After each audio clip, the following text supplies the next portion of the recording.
Bismillahirrahmanirrahim. Assalamualaikum warahmatullahi wabarakatuh. Perkenalkan, nama saya Agus Dwi Saputra dengan NIM 2002105020009. Di sini saya akan melakukan presentasi mengenai studi kasus keamanan web. Pengantar materinya, yang pertama yaitu definisi web. Website atau biasa disingkat dengan web adalah sebuah halaman yang berisi beragam informasi, mulai dari tulisan, gambar, video, grafik, suara, data, animasi bergerak, dan lain sebagainya, yang dapat berdiri secara terpisah maupun terangkum menjadi satu kesatuan di dalam sebuah situs. Situs ini ditandai dengan awalan www atau World Wide Web. Kemudian diikuti dengan nama domain website yang dipilih. Misalnya seperti www.wokrack.co.id atau www.youtube.com atau www.blogger.com dan lain sebagainya. Yang kedua, keamanan website. Keamanan website adalah sebuah upaya untuk melindungi dan menjaga website dari serangan virus maupun hacker yang terkoneksi melalui sebuah jaringan. Keamanan website ini tidak hanya terdiri dari satu hal, namun berbagai macam jenis perlindungan dan pencegahan dari hal-hal yang mengancam seperti hacker, malware, virus, dan lain-lain. Selanjutnya adapun jenis-jenis ancaman. Yang pertama yaitu web device. Web device adalah serangan yang dilakukan untuk mengganti visual dari sebuah website. Contohnya font website diganti, muncul iklan mengganggu, hingga perubahan konten halaman secara keseluruhan. Yang kedua yaitu perubahan data. Perubahan ini dapat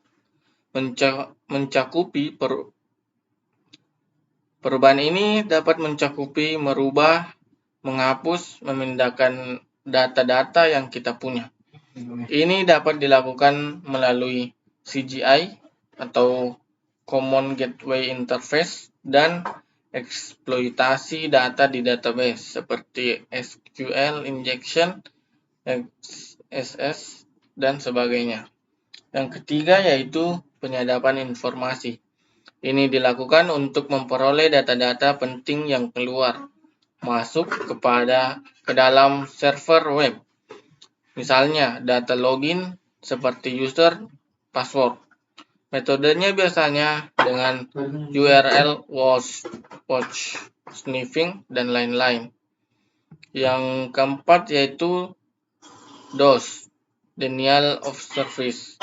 Ialah serangan yang menghabiskan resource, RAM, prosesor, kemampuan Ethernet yang dimiliki oleh web server sampai tidak dapat menjalankan fungsinya dengan benar.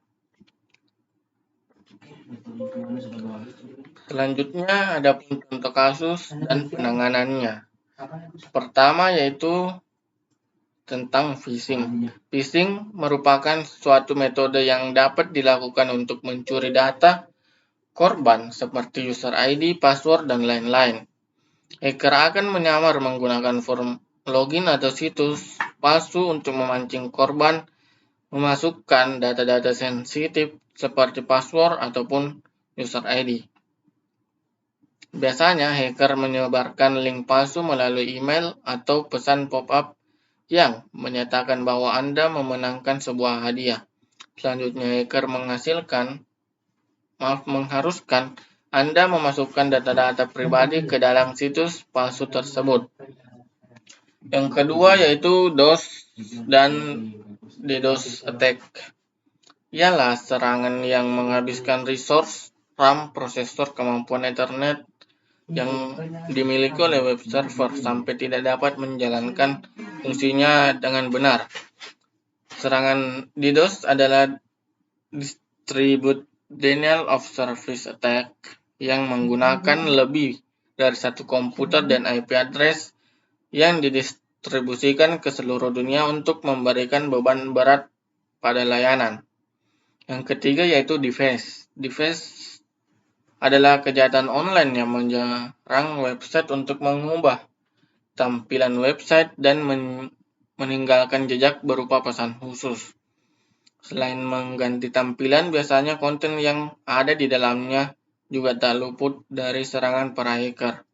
Misalnya penghapusan dan modifikasi konten. Pesan yang ditinggalkan ini bisa berupa apa saja. Misalnya, pesan dalam bentuk protes, kritik sosial, atau ancaman serangan yang lebih lanjut, dan lain-lain. Selanjutnya yaitu contoh kasus. Yang pertama yaitu pencurian data dan penggunaan akun internet milik orang lain. Atau ini bisa disebut dengan phishing. Di dunia perbankan dalam negeri pernah digegerkan dengan ulah Steven Haryanto yang membuat situs asli tetapi palsu layanan perbankan lewat internet BCA. Lewat situs aspal, jika nasabah salah mengetik situs asli dan masuk ke situs-situs tersebut, identitas pengguna atau user ID dan nomor PIN dapat ditangkap. Tercatat 130 nasabah tercuri data-datanya, namun menurut pengakuan Stephen pada situs Master Web Indonesia, tujuannya membuat situs plesetan adalah agar publik memberi peringatan pada kesalahan pengetikan alamat situs, bukan mengeruk keuntungan. Persoalan ini tidak berhenti di situ. Pasalnya, banyak nasabah BCA yang merasa kehilangan uangnya untuk transaksi dan tidak dilakukan. Ditengarai, para nasabah itu kebobolan karena menggunakan fasilitas internet banking lewat situs atau alamat lain yang membuka link ke klik BCA, sehingga memungkinkan user ID dan PIN pengguna diketahui. Namun, ada juga modus lainnya, seperti tipuan nasabah telah memenangkan undian dan harus mentransfer sejumlah dana lewat internet dengan cara yang telah ditentukan penipu, ataupun saat kartu ATM masih dalam mesin tiba-tiba ada orang lain menekan tombol yang ternyata mendaftarkan nasabah ikut fasilitas internet banking, sehingga user ID dan password diketahui orang tersebut. Modus kejahatan ini adalah penyalahgunaan user ID dan password oleh seorang yang tidak punya hak. Motif kegiatan dari kasus ini termasuk dalam cybercrime sebagai kejahatan abu-abu. Kasus cybercrime ini merupakan jenis cybercrime unauthorized access dan cracking. Sasaran dalam kasus ini termasuk ke dalam jenis cybercrime menyerang hak milik atau against property. Sasaran dari kasus kejahatan ini adalah cybercrime menyerang pribadi atau against person. Solusi untuk mencegah yaitu yang pertama penggunaan firewall untuk menjaga agar akses dari orang tidak berwenang tidak dapat dilakukan. Perlunya cyber law merupakan istilah hukum yang terkait dengan pemanfaatan TI melakukan pengamanan sistem melalui jaringan dengan melakukan pengaman FTP, SMTP, telnet, dan pengaman web server. Yang kedua yaitu mengenai DOS dan DDoS attack.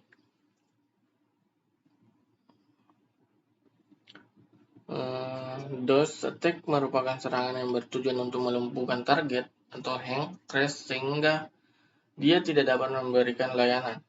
Serangan ini tidak melakukan pencurian, penyadapan, ataupun pemalsuan data. Akan tetapi dengan hilangnya layanan, maka target tidak akan tidak dapat memberikan servis sehingga ada kerugian finansial. Bagaimana status dari DOS attack ini?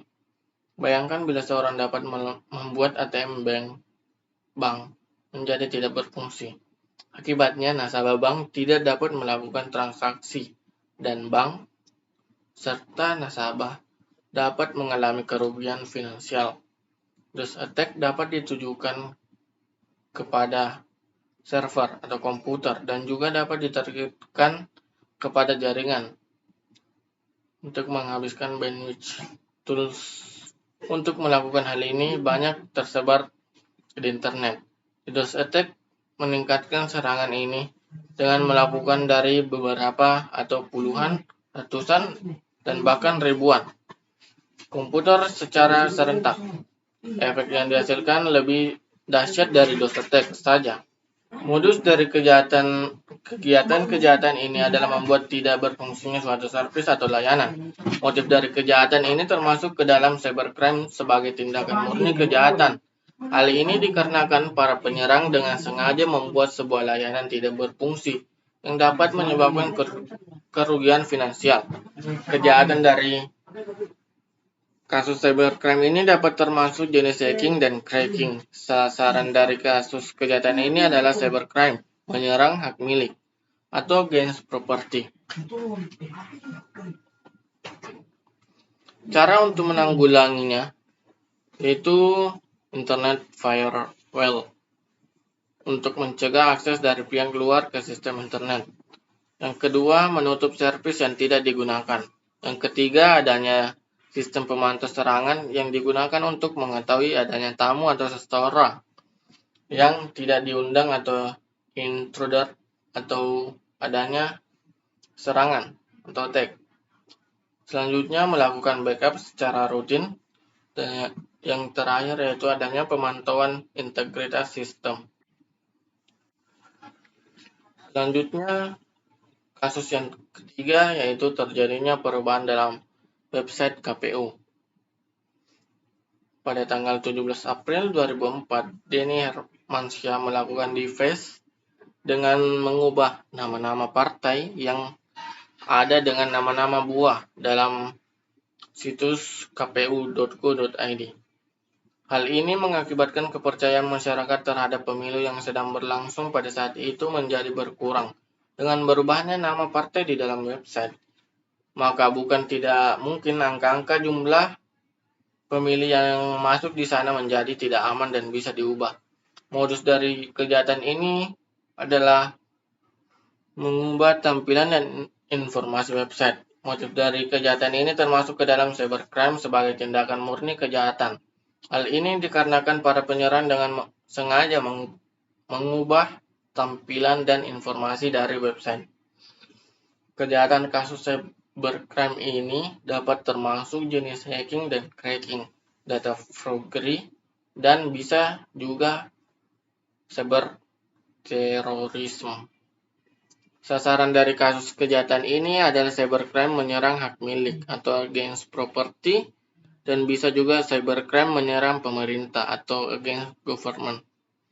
Adapun cara untuk menanggulanginya yaitu Internet Firewall untuk mencegah akses dari pihak luar ke sistem internal. Yang kedua yaitu menutup servis yang tidak digunakan. Yang ketiga yaitu adanya sistem pemantau serangan yang digunakan untuk mengetahui adanya tamu atau seseorang yang tidak diundang atau adanya serangan. Yang selanjutnya yaitu melakukan backup secara rutin, adanya pemantau integritas sistem, penggunaan SSL atau Security Socket Layer. Ini akan berfungsi untuk menyendirikan data. Adapun selanjutnya yaitu implementasi keamanan. Untuk menghindari website dari ancaman-ancaman, kita harus menjaga keamanannya. Untuk menjaga keamanan website, kita dapat melakukan beberapa cara sebagai berikut. Yang pertama yaitu menggunakan SSL. Yang kedua, selalu update CMS website. Yang ketiga, perhatikan konfigurasi server. Yang keempat, batasi akses pengguna. Selanjutnya, perkuat password, lalu backup data website, dan perhatikan akses file permission. Itulah tadi presentasi mengenai keamanan website dari saya. Bila ada salah-salah kata mohon dimaafkan. Wabillahi taufiq wal hidayah. Assalamualaikum warahmatullahi wabarakatuh.